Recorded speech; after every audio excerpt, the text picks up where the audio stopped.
All right, so basically, this is episode one of RPG Workshop, where myself and a couple friends. Today we have Caleb. Say hello. Hello. James, how you doing? Pretty good. And I'm Josh. Basically, what we're doing is it's a little bit of a podcast workshop, and I'm gonna have my desktop feed up, so you guys can see the template that I'm working with that I put together. And we're basically going to collaborate and develop either quests, new content, one-shot adventures, or maybe down the road some larger content if we feel like we like this. Um, I guess so. Let's pick a topic. I think I'd have one I'd like to suggest from the few that we kind of slapped into the idea box. Um, do you guys have any specific suggestions? Ones you've been looking forward to working on? I'm open for anything. Yeah, I'm just about up for anything. I don't have any particular specific one I'm up for. Okay. Well, I was waiting for Mahoney to join us because it sounded like she was maybe wanting to work on hers, and I was going to invite her in to like watch us do the first one, so she could get a little bit of an idea of what we're doing. So it just kind of makes more sense. But I haven't been able to get a hold to her, so we're gonna rock with idea number one.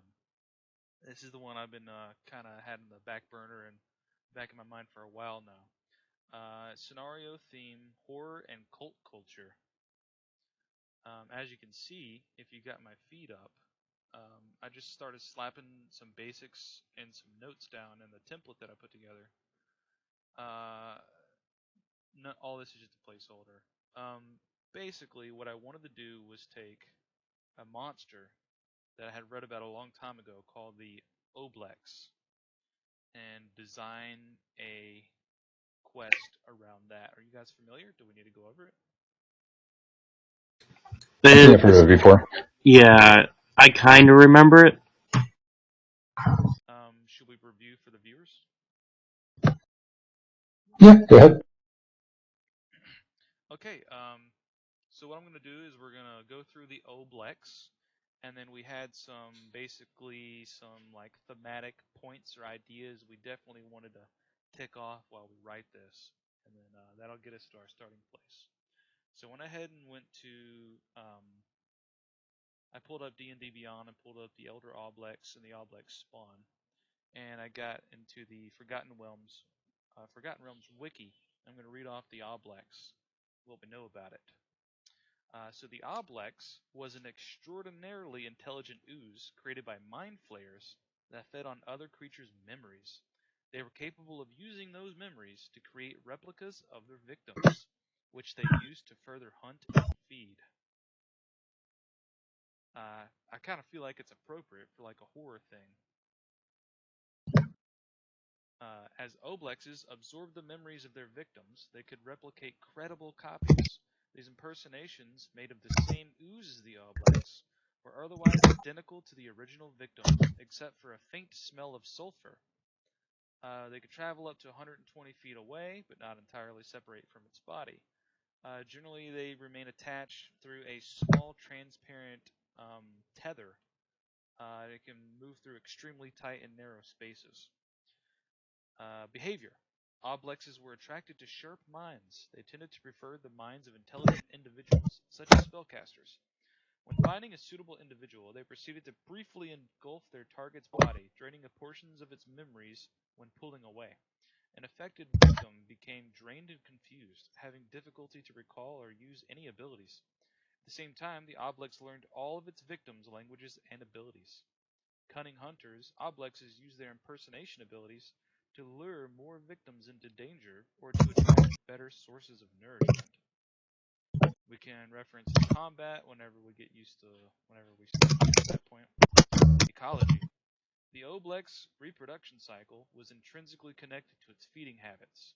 As an Oblex fed, it slowly became saturated with its victims' accumulated memories and personalities. Eventually, a saturated Oblex buds off into a smaller creature in order to avoid going insane. So they can like become too full and kind of like self-exterminate. Let's see, history. They were designed by mind flayers with the purpose to serve as advanced scouts. Blah blah blah blah. I think we all get it. Any takeaways from that before I get into my notes? Not really, other than like it. It sounds like a class that sort of infiltrator, misdirection sort of monster. Mm-hmm. Well, I'll kind of run my basic ideas past you guys, and we'll start putting something together. Let's see. So I wanted to do a couple interesting things with the Oblahcos. Because they can absorb individuals and create near-perfect replicas, I was thinking about using this with kind of like a Jonestown cult scenario. Perhaps these cultists believe that the Oblahcos is some kind of like path to immortality. So they'll like feed their loved ones or they're sick or elderly to the Oblahcos, and it will produce replicas. Um, so believable to them that they believe that basically this is just like an ascendant form of existence. And basically, this whole town will secretly operate under like this like Oblexian religion, with everybody pretty much being propagandized into their belief system. So what they do in order to feed the Oblahcos is they come up with luring schemes to basically get adventurers or sharp-minded folk into its clutches. And I have a short, kind of like a one-shot story rundown of how I think this will happen. Unless you guys have any ideas or points of inspiration so far. I'm kind of intrigued to kind of hear where this goes before really jumping in. I mean, it's a pretty good basic concept. You want to hear a little bit more what I got before we start nitpicking? At least I do. Okay. All right. Well, let me maximize this, and I'll show you my my short rundown of this quest. All right. So my notes are.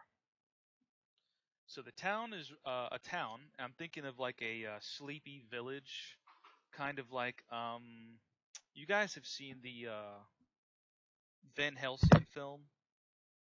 I can't remember Yes. which actor. That was Jackman. Yeah, Hugh Jackman. Van Helsing. I'm thinking of like a sleepy village like this, kind of a Transylvanian vibe. And when we get into the setting, like notes, we'll come up with some descriptive elements. All right, so that's the town I'm thinking of. I was leaning on some of my older homebrew notes, and I just pulled this name Dunwich from like this creepy town that I had built. So we'll probably run with Dunwich unless we come up with some other ideas. But here we are, town of Dunwich. It's being run by a Jonestown type cult that worships a dark entity in the depths under their town that they believe imparts immortality on those they sacrifice to it. The Oblahcos that they worship reanimates versions of their loved ones that they have sacrificed. The cult also feeds to it any adventurers or nosy individuals that threaten their secret. There are few who dissent, but they dare not speak against their leader and are very unlikely to reveal any plot, though they may act suspiciously.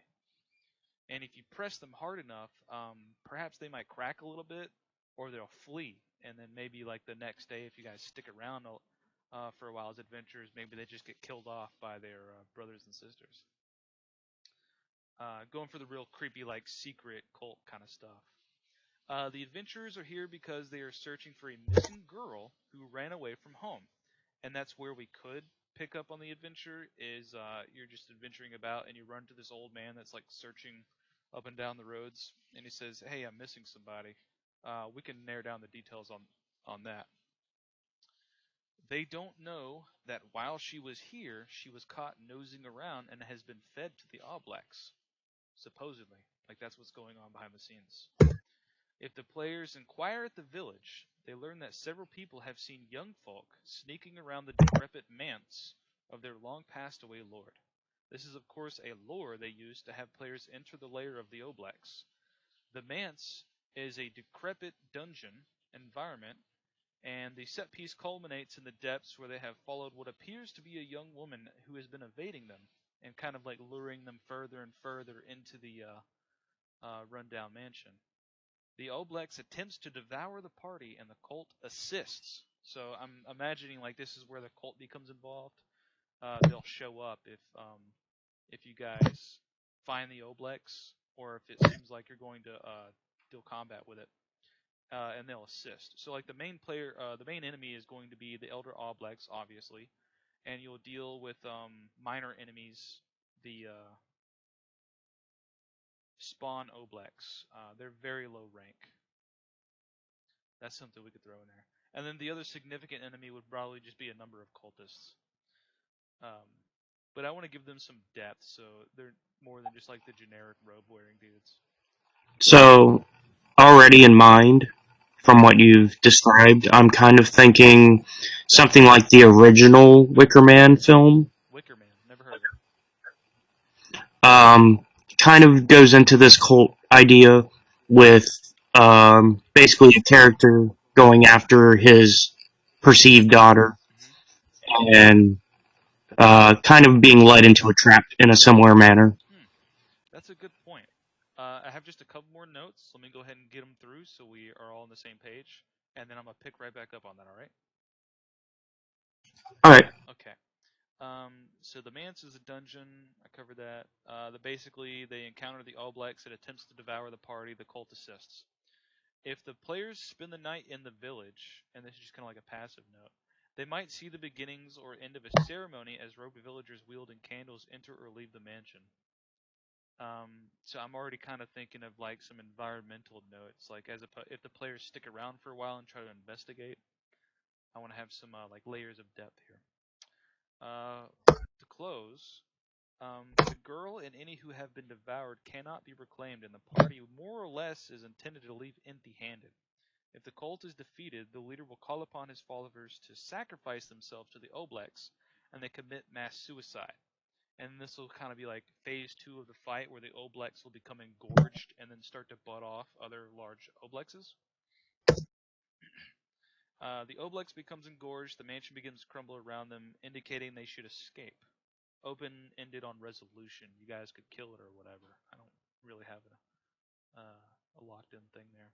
If the players return to the quest giver seeking his lost daughter, this is an option to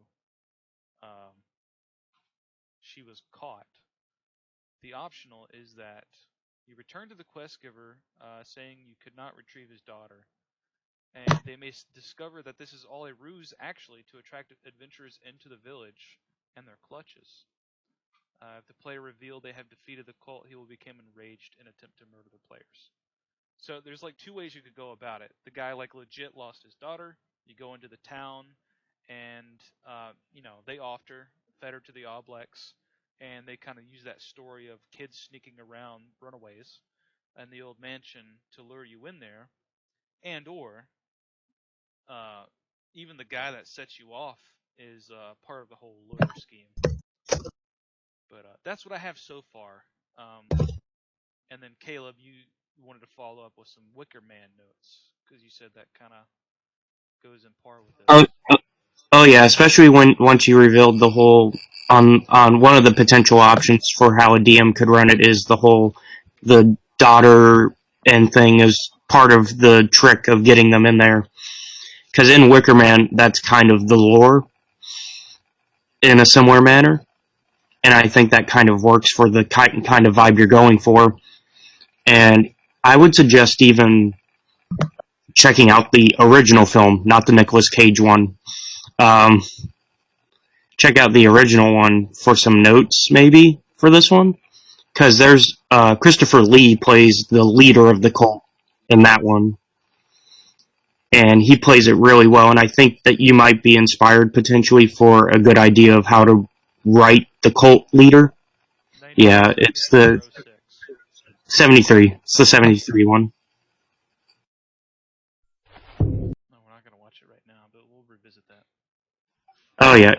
It definitely has a lot of the themes you're going for, and I think there's some good inspiration to be taken from there, especially since it's been a while since that ideas have kind of been put into stuff properly.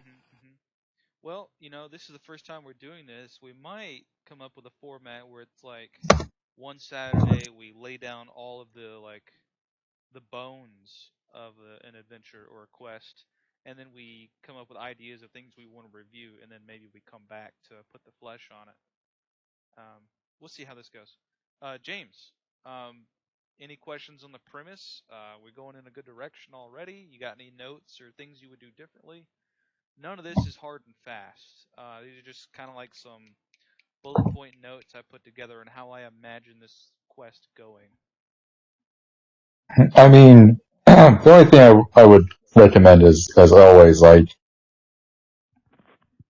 you have to make the hook to where there's like some sort of material reward to draw most players in, or always have a setup to where like their characters would care about this.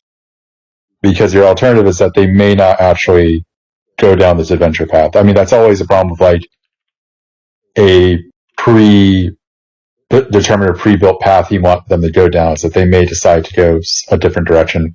Or they may just go there and kill everyone in the village before your whole thing's revealed. I mean, Yeah, I would always like, that is an I always, I like to explore these alternative routes. So yeah, we'll talk about that as well. For example, the way the Oblex operates, we can determine if we want the Oblex to be projecting these replicas into the town, or if they're only going to be like encountered in the rundown mansion. Um, and then like the players are like, "What's this? Who are these people?" And they like try to follow them down, and then the people just like walk away and lure them in deeper, or how we want to use these replicas. But I mean, it could be possible that the players try to, murder the people in the town, and then, hey, they're all replicas. Fuck, I don't know. But you were talking about material rewards. yeah, I mean, there's, I mean, as a potential lure to get them in, because most players, like, if you're like, oh yeah, you have, you're going to have them do a quest, they're going to expect something out of the quest. It's not just going to be like, oh, some sort of role-playing reward necessarily. It depends on the party makeup. Like, if you do a pre-built or a one-shot, you need to have the right mindset. And if this is like a fork off an existing campaign, you have to figure out how the players would naturally react to it. So, on that note, um, just to make sure we're on the same page, the fact that the primary, end opponent for this, hopefully, would be an Elder Oblex. It does have a challenge of 10, which I mean that I believe that means that a party of 4 at level 10 uh, should be able to equally challenge this up to 4 times in Wood Adventuring Day. So I think a party of level 5s should be able to handle an Elder Oblax. Eh? Level 4s? What do we think? Uh, let's see. We'll feed back into your point, I promise. Very good. Closer look at that. Hit points 115, armor class 16. Has multi attack. Let's see how much damage it can do, but per hit. 18 bludgeoning damage and some psychic damage. Yeah. So I would say Party level 5 or 6. Because it doesn't. I It's think not a fight heavy story. I'm assuming. I think a party level 5 would obliterate this, honestly. Yeah, because I'm thinking like in Yeah, the it's previous very fight, possible. it's just gonna be a nuke fest. You know what I mean? I mean, even if you have like some difficult fights, because this is 115 hit points, and it's armor class 16. So if you're dealing with like a fighter at level 5 is going to be able to maybe not handle it by himself, but do a good job of murdering it. Let's say the most dense point of conflict would be an Elder Oblex and maybe 4 or 5 cultists, and I think they're like level 2 themselves. Do we feel like a level 5 party of 4 players would be a competent challenge? More than competent. Do we? So, with this being like a horror setting, generally that is tied to like difficulty or like threat of mortality. Should we kind of aim this towards a level 4 party, level 3 party even? I really want the foe to be imposing, if you know what I mean. Yeah, hold on one second. But not so much that it one shots a player and then they get upset.